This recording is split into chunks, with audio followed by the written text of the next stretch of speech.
Welcome to a very special episode of the Sole Supplier podcast, live from the Adidas flagship store in Oxford Street with myself, George, Alex Vass, and our special guest, David Beckham. Good morning. Welcome. Thank you.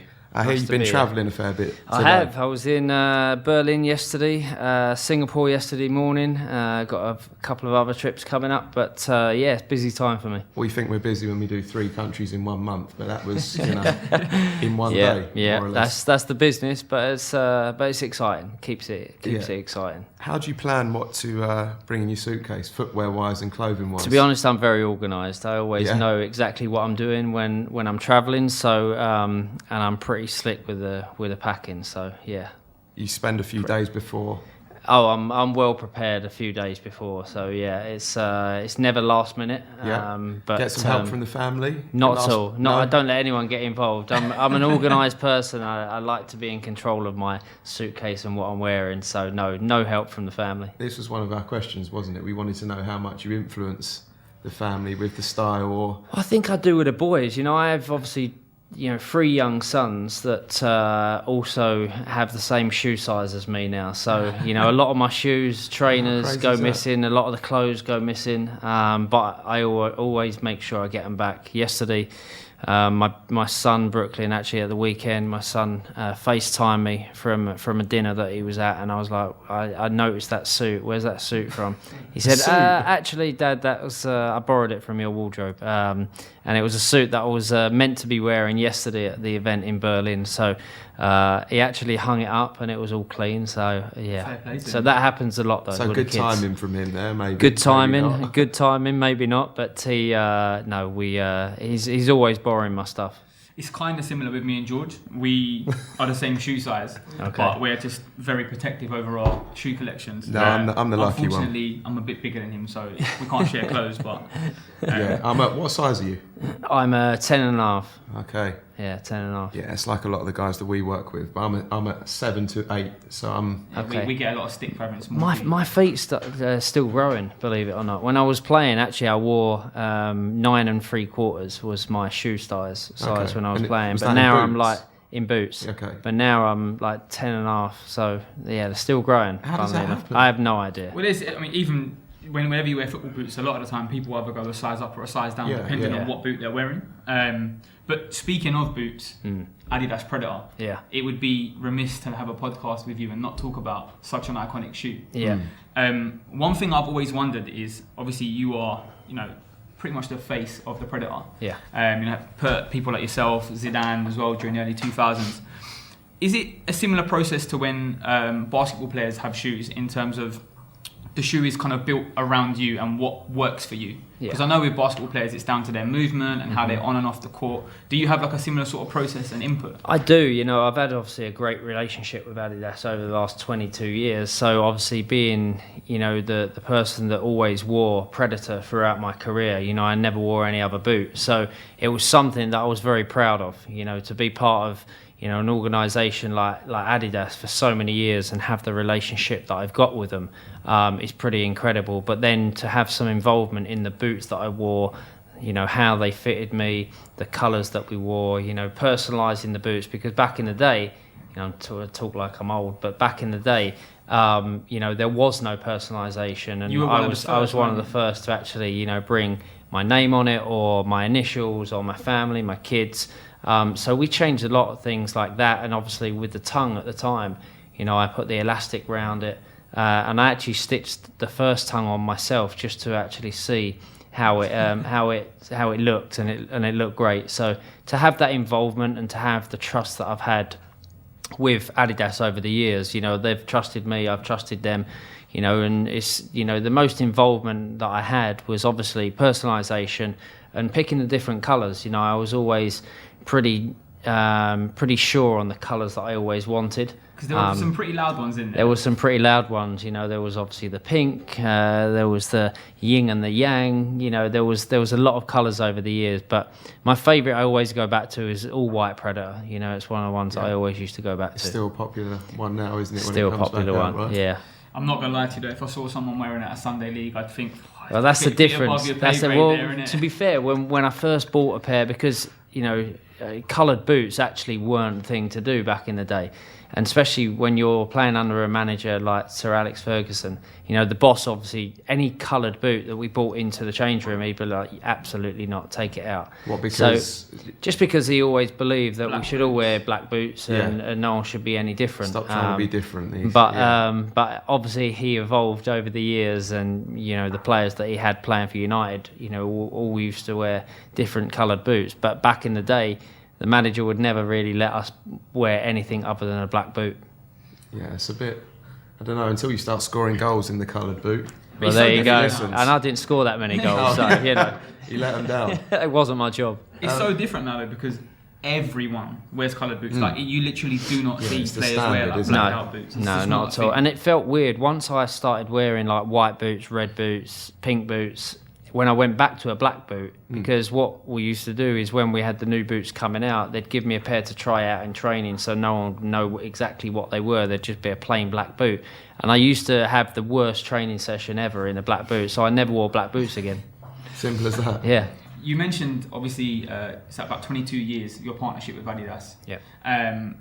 Do you still get that same level of excitement when an Adidas package turns up at the house? Always. I'm like a big kid, I'm like my kids are now, when a pair of shoes come out and they turn up at the house, it's exciting. I'm still excited about that part, to be honest, and that's why I know that I'm so passionate about trainers, about sneakers, in general, because I still get that excitement even at 44 years old. We got your top 5 here. Yep, top 5. Tell us about these. Yeah. Obviously, Adidas, right? the Stan Smith classic. Everyone loves a Stan Smith. There's a lot of pictures of you wearing these with different outfits. Yeah, I know, and it's funny. I met Stan quite a few years ago at Wimbledon, and he turned around to me and we were talking about Adidas, and he said, "Well, people just think I'm a shoe. They don't think I'm actually a real person," which I found really funny. But Stan Smith, always a classic, looks good on everyone. Question with the Stan Smith: do you have a custom pair with your own face on it? Because there was a time when the Stan Smith got re-released that you could have your picture. No, I actually don't. I wouldn't do that to Stan. I wouldn't disrespect him in that way. Wouldn't do that to himself. No, I wouldn't do that. Stan Smith. I wouldn't stick my face on there. So, love those. Obviously, the Y3s. My favourite at the moment. You're a big Y3. I'm a big Y3 fan. Lows, right? These are. Yeah. I really like these. You're not 100%, are you, on your style with these? You know what? They grow on you. Yeah, they grow on you. Comfy? Once you wear them, they are very comfy. Okay. They are very comfy. Obviously, and then SC Premiers. Yeah, I think they're a really great shoe. Actually. Yeah, these for me are. This is such a good crossover shoe. Up there. Yeah. And I think, obviously, yourself being a fashion icon, this is something that you can wear. Like, you can almost wear with like suit trousers. I actually wore them in a fashion show with a suit, actually, and they went down very well when they first came out. And obviously, my own shoe. Actually, these have gone down very well. People have loved these, and the whole story, obviously, behind it is DB 99. It's quite an obvious one. Obviously DB for me, and then the 99. It was such a big year for me personally, professionally. Winning the treble, getting married, having my first son. So 99 was a big year for me. So how can you top that year? That is. Well, you say that, but then there's other years. Yeah, it's pretty. That was a pretty busy year, but to top it, that's the great thing about being a Manchester United player and playing under Sir Alex Ferguson, because it didn't matter what we won, even when we won the treble. The day after, when we were on the way to the celebration, he'd turn around and say, "Okay, let's not rest on this. Next year's going to be even bigger." So, I take that into my business now. I obviously retired from football 6 years ago, but I take that into the business. I never kind of celebrate the success that we have at times. I just move on to the next, and I think that comes from playing under someone like the boss. You mentioned obviously about being retired and it's 6 years ago, and now you have all these different businesses. But let's go back to the beginning. What do you think that you would be doing right now in life, or what do you think you would have done in life if you hadn't have been a professional footballer? I actually don't know, because I never thought of anything other than being a professional footballer. It's all I ever wanted to do at a young age. I knew it was going to be difficult, but I didn't think of anything else. I tried to do the best that I could when I was at school. But my focus and concentration was always being a professional footballer. All I ever wanted to do was play for Man United and play for England, and that for me was all I ever focused on. Laser focused on that, and that was it. It's all I ever focused on. And I think it's it's obviously hard to become a professional footballer, even more so these days. But I think that if you have the focus, the work ethic, my dad and my mum always supported me. They missed hardly any game that I played, and to say that when you have a career of 22 years.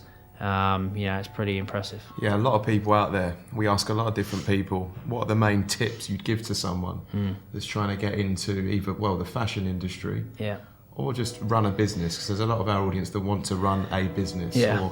The hard work, it's purely down to hard work for me. I've always had that work ethic. I got that from my mum and dad. Obviously you need a certain amount of luck along the way, but I think hard work, be humble, because I think that people always say about be nice to everyone and be humble, because I think at the end of the day that's the most important thing, and people respect that. But for me, the hard work is the most important thing. So obviously you've got an Ultra Boost 19, which is your own shoe, but you're quite a big fan of the Ultra Boost in general. I am. What is it about the shoe? Do the comfort, the performance, everything about it for me? I think that I speak to a lot of people, and when they talk about, I speak to a lot of people about the Boosts, and I always say that once you put a pair of these on, I don't think you go back to any other trainer and feel the same, because I think that it's one trainer that you just put on, and you want to do everything in it. You want to go for dinner, you want to go for a run, you want to work out. Everything about that shoe is about comfort. It's one of the best sellers as well, so it's reflected in from the the numbers. Would you say that standing out from the crowd, being different, is something that has been important? Because you've had some eclectic fashion. Yeah, I have. Over the years, but right? I never did it to stand out from the crowd. To that be wasn't honest, the I intention. always did it because it was me. I've always done that. I've never worn clothes to stand out. It was just me. It just happened to actually stand out a lot. Things like the sarong, things like the haircuts, different things that I've done. Memorable moments. Yeah. Some not so memorable. But obviously, I never did it to create attention. That wasn't me. I just did it because it was me, and it just happened to be different from what other people were doing. It seemed like that was something new then. You said about coloured boots as well. People wearing fashion items that were different. Yeah. That stood out. It wasn't as much of a thing as it is now. But like I said, when I went back to the excitement of getting a new pair of shoes, whenever I got, a new pair of boots that were coming out at the weekend, the excitement of me wanting to wear them, I think, Adidas used to get a little nervous because they knew how excited I was on the lead up to a game where I got a new pair of boots out. So they'd be nervous that I'd, either send out a picture, or which didn't happen back in the day, but I think even more so the excitement. I always wanted to wear them, show people, wear them in training the day before the game, but I was never allowed. So but would you know what was coming, or do you know? Is it a surprise anymore, or no, it's not a surprise anymore. I think that obviously when you work so closely with a brand like Adidas, I was always aware of everything that was coming out, the boots that I would be wearing at the weekend, so it was always the same. What is something within Adidas now that you're kind of really excited about? I mean, do you look at the whole Yeezy line and get really excited about that? What's your kind of take on that? I love the stuff that Pharrell does. I think Pharrell he's obviously very talented, and obviously and Kanye, what he's done has been incredible as well. But I think those two guys have changed things, but the Y-free stuff is something that is constant, and the stuff that comes out on that side. But I think all the way through Adidas, that's why we are the strength that we have, because we constantly change, we constantly update, we're constantly evolving, and I think that that's important for a brand to stay on the top. You look at this store in Oxford Street in London, it's changing things, and you come in and the whole interaction with the shoes, with the products has changed, and that's important to do that. Like a massive mission statement for Adidas is obviously the sustainability factor going forward and how they want to operate. Does it make you proud to be a part of a without a business doubt? The parlay stuff I think is incredible. I think that sustainability is very important, and it's very important in a brand these days more than any, because I think it's highlighted more than any time that I've been alive. That's for sure. It's a tough thing to achieve as well. It's a tough thing to achieve, but I think it's important. It's an important part of obviously of life and the future. Would you design your own shoe from the ground up? I'd like to, but I'm not sure I've got the time, but I would like to. You know, I think that's something that, you know, I've enjoyed, you know, the design side of doing something like, you know, the DB99s, the boosts. So, you know, that part I enjoy. But there's quite a lot going on in the business at the moment, and I'm happy about that. But, you know, I'm more than happy to design more shoes. It sounds like it's hard to find time, like you said. It is, and then obviously, you know, I have taken to the fact that I have 4 kids, and you know, that's always been my priority. It seems like a natural move, though, right? Difficult. I mean, have a word about Adidas for me. Difficult and impossible question for you to answer. How many pairs do you think you own? I definitely have more boots than trainers, you know, because over the years, you know, you give trainers to friends or you give them away, or... So you don't give any boots away? I very rarely give boots away. Even though you probably wouldn't wear them, they just stay in the archive? Yeah, I've got a lot of boots in the archive, and you know, I very rarely give them away. I think this is something that not a lot of people know, right? You've got a huge archive of clothing, and... I have. Yeah. I have. Would you say you're a hoarder?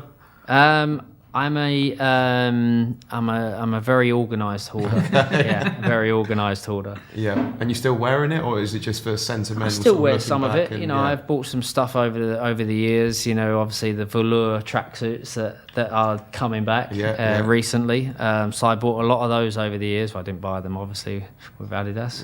It has its perks, but no, I definitely have some stuff in the archives that I bring out and wear from time to time, or my kids wear it.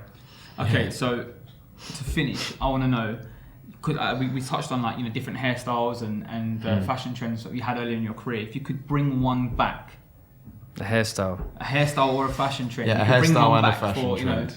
For us to explore in 2020, let's say. Oh my goodness, I'm actually quite glad that the velour tracksuits came back, because back in the day I actually wore them too oversized, and I look back now and I think, what was I thinking? I was either a lot bigger back then, or, you know, I just wore things oversized. So the velour tracksuits, actually, I'm really happy that they've come back. Hairstyles, I know people talk about it being controversial, but the cornrows, I actually quite liked them. Personally, I can't lie to you. When you had the mohawk, I shaved my head the next day. Show us. You could let's have a look. Well, I couldn't do a mohawk now, but I could do curtains. He's waiting. Yeah, I could do curtains, but not the mohawk. No, mohawk was a good one. Obviously, during the World Cup, right? During the World Cup, and just before the Mexico game, actually, I wore and I scored a good goal. So when you actually perform on the pitch, you can get away with it when you score goals. Yeah, it's a lot worse, isn't it? If not. No, if you have a bad game, you've got the colour boost, the mohawk, and you score nothing. People blame the mohawk. Yeah, I hear that. Yeah. So where are you off to next? I have kids pick up this afternoon. So I dropped them off this morning, and I'll pick them up this afternoon. So yeah, nice. busy day. David, thank you so much for joining us today. It's an absolute pleasure. Massive shouts to Adidas for allowing us to come down to the store today as well. Thank you for being here. It's a big day for us. Yeah, I mean, I can understand. You know, you wanted to be on the Sole Supplier podcast. We get it. Obviously. Thank you very much. And yeah, I've been Alex Vass, George from the Sole Supplier, and I am David Beckham. Thanks for coming down. Thank you very much. You're welcome. Nice one.